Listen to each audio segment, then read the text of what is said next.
പ്രിയപ്പെട്ട എല്ലാ സുഹൃത്തുക്കൾക്കും നമസ്കാരം. എല്ലാവർക്കും ദൈവനാമത്തിൽ വന്ദനം. നിങ്ങൾ എല്ലാവരും സന്തോഷമായിരിക്കുന്നു ദൈവത്തിൽ വിശ്വസിക്കുന്നു. ദൈവം നിങ്ങളെ അനുഗ്രഹിക്കട്ടെ. വീണ്ടും ഒരിക്കൽ കൂടെ ഒരു പ്രാവശ്യം കൂടെ നമ്മൾ തമ്മിൽ കാണാൻ ദൈവം അനുഭവിച്ചോളത്തെ ഉദ്ദേശിച്ചിരിക്കുന്നു. പ്രിയ സുഹൃത്തുക്കളെ, ഞാൻ വീണ്ടും നിങ്ങളുടെ മധ്യത്തിൽ ഒരു മനോഹരമായ സന്ദേശവുമായിട്ട് വന്നിരിക്കുകയാണ്. തീർച്ചയായിട്ടും നിങ്ങൾക്ക് അനുഗ്രഹമായിരിക്കും എന്ന് വിശ്വസിക്കുന്നു. അനുഗ്രഹമാകുന്നുവെങ്കിൽ മറ്റുള്ളവർക്കും ഷെയർ ചെയ്യാൻ മറക്കരുത് എന്നുള്ള ഓർപ്പിക്കുന്നു. നാം എല്ലാവരും സ്നേഹിക്കപ്പെടുവാനും സ്നേഹം കൊടുക്കാനും വളരെ ആഗ്രഹിക്കുന്ന വ്യക്തികളാണ്. സ്നേഹിക്കപ്പെടുവാൻ സ്നേഹം ആഗ്രഹിക്കാത്ത മനുഷ്യരാതി ഭൂമിയിൽ ആരുമില്ല. എല്ലാവരും സ്നേഹിക്കപ്പെടുവാൻ ആഗ്രഹിക്കുന്നവരാണ്. എന്നാൽ നമ്മുടെ ഭൂമിയിൽ സ്നേഹത്തിന് പല മുഖങ്ങളുണ്ട്, പല സ്വഭാവങ്ങളുണ്ട്, പല സാഹചര്യങ്ങളുണ്ട്. ആ സ്നേഹം ഒരിക്കലും ഒരു മനുഷ്യനെയും സമൃദ്ധിയിലേക്കും സന്തോഷത്തിലേക്കും എത്തിക്കുന്നതായി കാണുവാൻ കഴിയുകയില്ല. ആ സ്നേഹം പലപ്പോഴും മനുഷ്യനെ ലഹരിയിൽ കൊണ്ടുപോയി നശിപ്പിക്കും. മദ്യം, മയക്കുമരുന്നുകളിൽ കൂടെ ദൈവത്തിന് വിലപ്പെട്ട ജീവൻ നശിപ്പിക്കുന്ന സ്നേഹത്തെ നമുക്ക് കാണാൻ കഴിയും. പലപ്പോഴും ആ സ്നേഹം മനുഷ്യന്റെ ശാരീരികമായിരിക്കുന്ന സുഖങ്ങൾക്ക് വേണ്ടി, ഫിസിക്കൽ റിലേഷന് വേണ്ടി ഉപയോഗിച്ച് മനുഷ്യനെ വഞ്ചിക്കുന്നതായിട്ട് കാണുവാൻ കഴിയും. പലപ്പോഴും ആ സ്നേഹം ഒരു മനുഷ്യന്റെ കയ്യിൽ സമ്പത്തോ അധികാരമോ ഉണ്ടെങ്കിൽ അത് നമുക്ക് ഉപയോഗിക്കപ്പെടുവാൻ വേണ്ടി നാം പരിശ്രമിക്കാറുണ്ട്. അത് ആ വ്യക്തിക്ക് നഷ്ടപ്പെടുമ്പോൾ അല്ലെങ്കിൽ മറ്റേ ഓപ്പോസിറ്റ് വ്യക്തിക്ക് ഇല്ലാതെ വരുമ്പോൾ അവർ ഉപേക്ഷിച്ചു പോകുന്നതായിട്ടും കാണുവാൻ കഴിയുന്നുണ്ട്. ഇന്ന് ലോകത്തിൽ മനുഷ്യൻ തങ്ങളുടേതായിരിക്കുന്ന ആവശ്യങ്ങൾ നിറവേറുവാനാണ് സ്നേഹം ഉപയോഗിക്കപ്പെടുന്നത്. സ്നേഹം അത് വഞ്ചനാപരമായിട്ട് ഉപയോഗിക്കണം. യഥാർത്ഥമായി സ്നേഹിക്കുന്നവരും സ്നേഹിക്കപ്പെടുന്നവരും വളരെ ചുരുക്കമായിട്ടാണ് നമുക്ക് കാണുവാൻ കഴിയുന്നത്. എന്നാൽ സ്നേഹത്തിന്റെ ഉറവിടത്തെ നാം മനസ്സിലാക്കണം.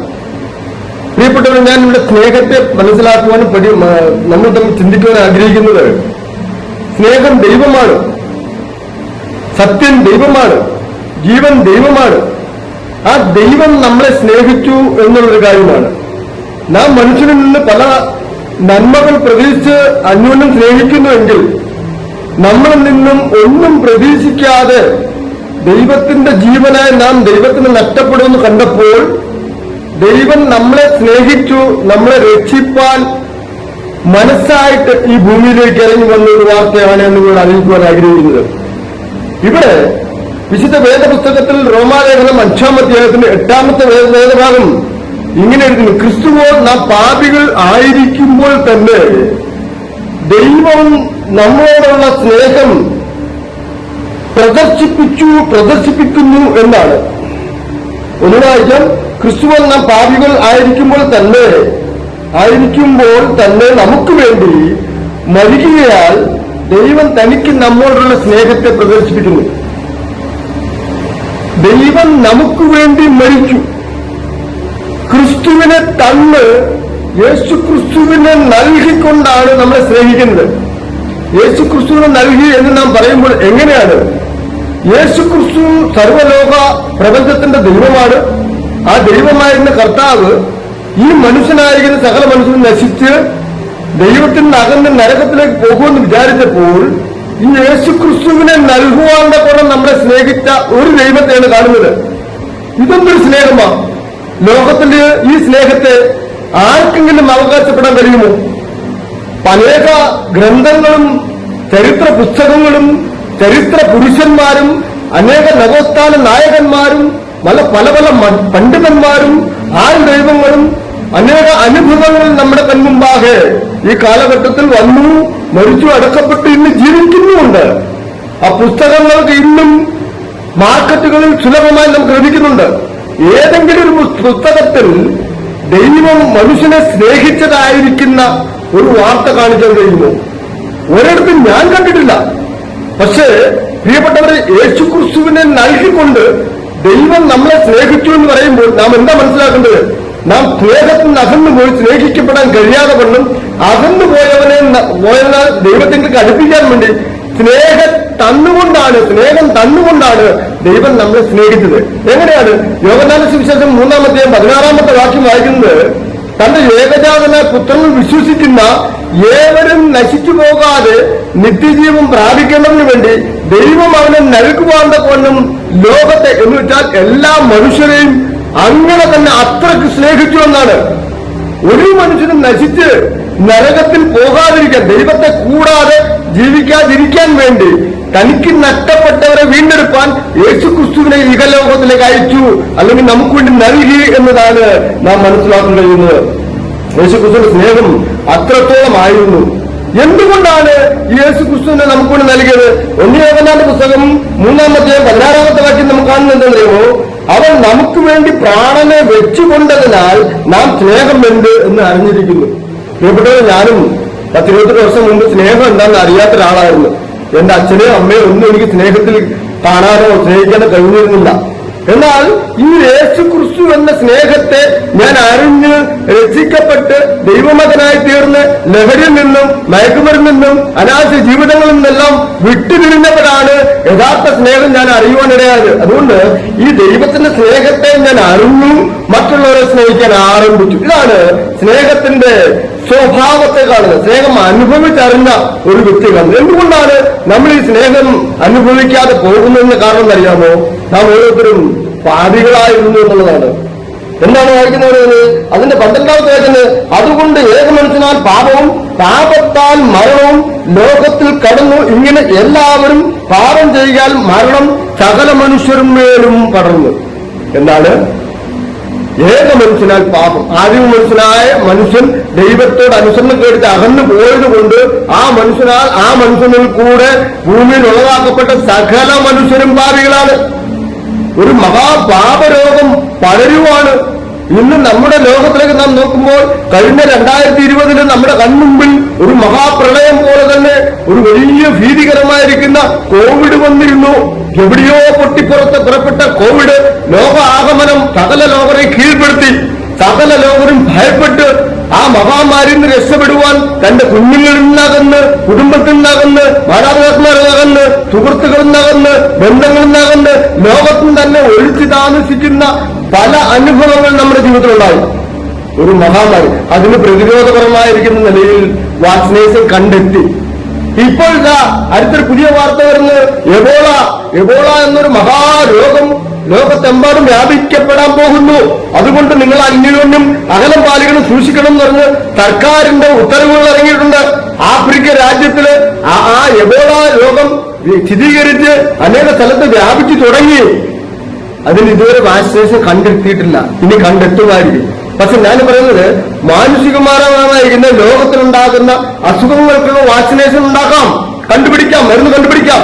പക്ഷെ ഈ പാപരോഗമെന്ന പാപനിമിത്തം മരണം സകല മനുഷ്യനിലേക്ക് വ്യാപിക്കപ്പെട്ടപ്പോൾ അതിനൊരു മരുന്ന് ഇന്നുവരെ കണ്ടെത്തുവാൻ കഴിഞ്ഞിട്ടില്ല. പ്രിയപ്പെട്ടവരെ, അതിന് മനുഷ്യന് ആ മരുന്ന് കണ്ടെത്താൻ കഴിയുകയുമില്ല എന്നുള്ളതാണ് സത്യം. ഒരു മനുഷ്യനും ആ മരുന്ന് കണ്ടെത്താൻ കഴിയില്ല. കാരണം മനുഷ്യനും ദൈവവും തമ്മിലുള്ള ബന്ധമാണ് അവിടെ കാണിക്കുന്നത്. മനുഷ്യൻ ദൈവത്തോട് കാണിച്ച അനുസരണക്കേട് പാപത്തിന് ലോകത്തിന് പരിഹാരം കണ്ടെത്താൻ കഴിയുകയില്ല. അതുകൊണ്ടാണ് ലോകത്തിന് കണ്ടെത്താൻ കഴിയാത്തത് കൊണ്ട് ഇങ്ങനെ പടരുന്ന ഒരു മഹാരോഗത്തിന് രക്ഷിപ്പാൻ ദൈവം വിചാരിച്ചപ്പോൾ, ലോകത്തിൽ ഒരുത്തനെ പോലും കാണാതിരുന്നപ്പോൾ, നീതിമാൻ ഒരുത്തൻ പോലും ഇല്ലായിരുന്നപ്പോൾ സകലർക്കും വേണ്ടി സകലരെ സ്നേഹിച്ചുകൊണ്ട് തന്റെ പൊന്നോമന പുത്രനെ ഈ ഭൂമിയിലേക്ക് അയച്ചു. എല്ലാവർക്കും വേണ്ടി മരിപ്പാൻ ഏൽപ്പിച്ചു. അവന്റെ മരണം മൂലം സകല മനുഷ്യർക്കും പാപപരിഹാരമായിരുന്നു കർത്താവ്. അവിടെ നമുക്ക് കാണുന്നുണ്ട് 18-ാമത്തെ അവന് ഏക ലംഘനത്താൽ സകല മനുഷ്യർക്കും ശിക്ഷാവിധി വന്നതുപോലെ ഏക നീതിയാൽ സകല മനുഷ്യർക്കും ജീവകരണമായ നീതീകരണവും വന്നു. ഏക മനുഷ്യനാൽ സകല മനുഷ്യനും പാപത്തിന്റെ ശമ്പളം എന്ന മരണം വന്നിട്ടുണ്ടെങ്കിൽ ഏക മനുഷ്യനാൽ നീതീകരിക്കപ്പെടുവാനുള്ള മഹാഭാഗ്യം ദൈവം പ്രഖ്യാപിച്ചു. എങ്ങനെയാണ് നീതീകരിക്കപ്പെടുന്നത്? നമ്മുടെ തീർത്ഥാടനം കൊണ്ടോ നമ്മുടെ അധ്വാന സമ്പത്ത് കൊണ്ട് ചെലവഴിച്ച് നേടാമെന്നോ ഏതെങ്കിലും വിധത്തിൽ കഴിയുമോ? ഒരിക്കലും കഴിയുകയില്ല. മനുഷ്യന്റെ ആയിരുന്ന പ്രയത്നങ്ങളെല്ലാം കറപുറണ്ട തുണി പോലെ എത്ര സകലമായ സമ്പത്തുകളിലും അതിനകത്ത് പാപത്തിന്റെ അംശങ്ങൾ അടങ്ങിയിരിക്കുന്നുണ്ട്. ഒരിക്കലും മനുഷ്യന്റെ പ്രവൃത്തി കൊണ്ട് ഒരു കാരണവച്ചാലും അവന്റെ പാപത്തിൽ നിന്ന് രക്ഷപ്പെടുവാൻ കഴിയുകയില്ല. അങ്ങനെ ഇരിക്കുമ്പോഴാണ് ചുരുക്കം വരുന്ന ഇഹലോകത്തിലേക്ക് വന്ന യേശു ക്രിസ്തു, അല്ലെങ്കിൽ ദൈവം പറഞ്ഞ ക്രിസ്തുവോ നാം പാപികളായിരിക്കുമ്പോൾ തന്നെ നമുക്ക് വേണ്ടി മരിക്കാൻ ദൈവം തനിക്ക് നമ്മളുടെ സ്നേഹത്തെ പ്രദർശിപ്പിച്ചു. യേശു ക്രിസ്തു നാം പാപികൾ, രോഗികളും ദ്രോഹികളും ക്രൂരന്മാരും ആയിരിക്കുമ്പോൾ തന്നെ ഏതെങ്കിലും നന്മ ഉണ്ടായതല്ല. നല്ല മനുഷ്യർക്ക് വേണ്ടി ചിലപ്പോൾ ആരെങ്കിലും മരിക്കുമായിരിക്കും, പകരക്കാരനാവുമായിരിക്കും. എന്നാൽ പാപികളായ ദോഷികളായ ആരും അടുപ്പിക്കാൻ കഴിയാത്ത ഒരു മനുഷ്യന് വേണ്ടി ആരെങ്കിലും മരിക്കുമോ? ആരെങ്കിലും എന്തെങ്കിലും സഹിക്കുമോ? ഒരിക്കലും ഒന്നുമില്ല. അങ്ങനെ സകല ലോകം ദൈവത്തിന് പാപികളായി ദുഷ്ടന്മാരും ദോഷികളുമായി നരകത്തിന് വിധിക്കപ്പെട്ടപ്പോൾ യേശു ക്രിസ്തുവിനെ നമുക്ക് വേണ്ടി നൽകി. യേശു ക്രിസ്തു നമുക്ക് വേണ്ടി മരിച്ചു. ആ യേശു ക്രിസ്തുവിന്റെ രക്തത്താൽ പാപപരിഹാര മാർഗമൊരുക്കി ലോകങ്ങളുടെ മുമ്പിലേക്ക് വന്ന് ലോകം പരിഹസിക്കപ്പെട്ട് നിന്ദിക്കപ്പെട്ട് സകല മനുഷ്യരുടെ മുമ്പിലും യേശു ക്രിസ്തുവിനെ പ്രദർശിപ്പിച്ചു. 3.5 വർഷക്കാലം എല്ലാവർക്കും ദൈവം പ്രദർശിപ്പിച്ചു. ആർക്കും വേണമെങ്കിൽ എന്തും ചെയ്യാം.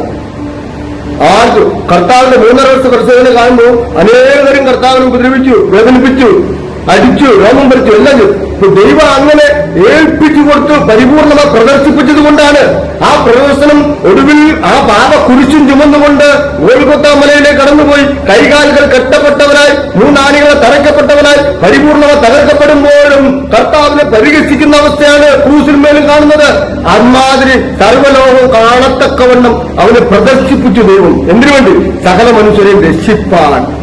അവന്റെ കാൽക്രൂസിൽ മരണത്താൽ, ആ ക്രൂസിൽ ഒഴുക്കപ്പെട്ട രക്തത്താൽ സകല മനുഷ്യർക്കും പാപപരിഹാരമാർക്കും. ഈ യേശു ക്രിസ്തുവിനെ നിങ്ങൾക്ക് വിശ്വസിക്കാൻ മനസ്സാണോ? ഏതൊരു മനുഷ്യനാവട്ടെ, കറുത്തവനും വെളുത്തവനായത് ഒരു മതത്തിനുമില്ല.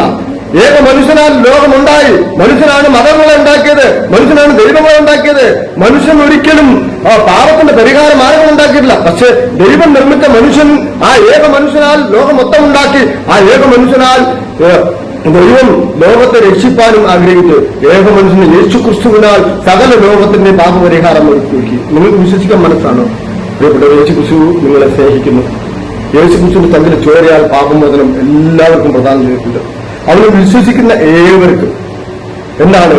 വാഗുണ്ട് രക്ഷിക്കാട്ട് ഏറ്റുപറഞ്ഞു. റോമാലേഖനം 10:9. വാഗുണ്ട് ഞാൻ പാപിയാണ് എന്ന് കർത്താവിന് വാഗുണ്ട് ഏറ്റുപറഞ്ഞിട്ട് ഹൃദയം കൊണ്ട് നീതിക്കായി വിശ്വസിക്കുകയും ചെയ്താൽ നീ രക്ഷിക്കപ്പെടും.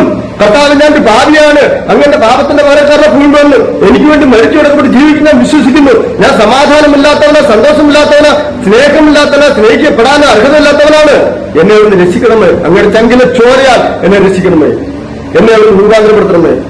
എനിക്ക് അങ്ങനെ രക്ഷിക്കണം കർത്താവിനെ സ്വീകരിക്കാൻ മനസ്സാ. അങ്ങേക്ക് എന്നെ രക്ഷിക്കാൻ മനസ്സാണോ?